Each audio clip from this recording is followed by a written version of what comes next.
This, I think, is a great area. I think this should be all the focus of the Trump reelection campaign if Joe gets the nomination. Joe Biden has been in government for 50 years. He's been in government for half a century. He's been in politics since he was 26 years old. And now I think he's 175 years old. Maybe I didn't do that math right. But he's been in government forever. What has he accomplished? Can you name any major piece of legislation that Joe Biden gets credit for? Any major national initiative? Any major problem solved because of Joe Biden? No. He's just kind of been there. He's also a loser. I mean, he ran for president in 1988, 30 years ago, and he lost.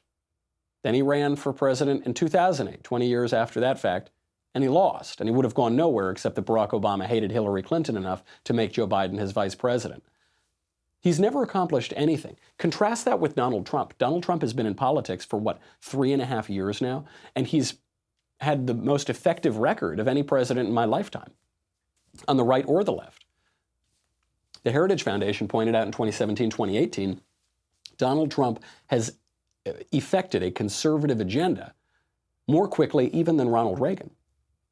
That's pretty good. And you remember this was a major theme in 2016. Trump talked about there are all talk, no action politicians, and then there are people like me who are action. We're developers, we're builders, we're businessmen. That is, I think, the way to go after Joe Biden. And I think it's pretty devastating because no matter how generic Joe Biden looks, no matter he looks so good in a suit, he's got a good smile, okay, he's got name recognition. Are people really going to pick that, a guy who's never accomplished anything, over the guy who's delivered solid economy, record low unemployment, relative peace abroad? I don't think the race is over. I don't think Joe Biden has the nomination locked up. Even the New York Times, Jill Filipovich, writing in the Times today, had this great headline. Does anybody actually want Joe Biden to be president? No. People would tolerate him. I guess he's probably everybody's number 2 choice.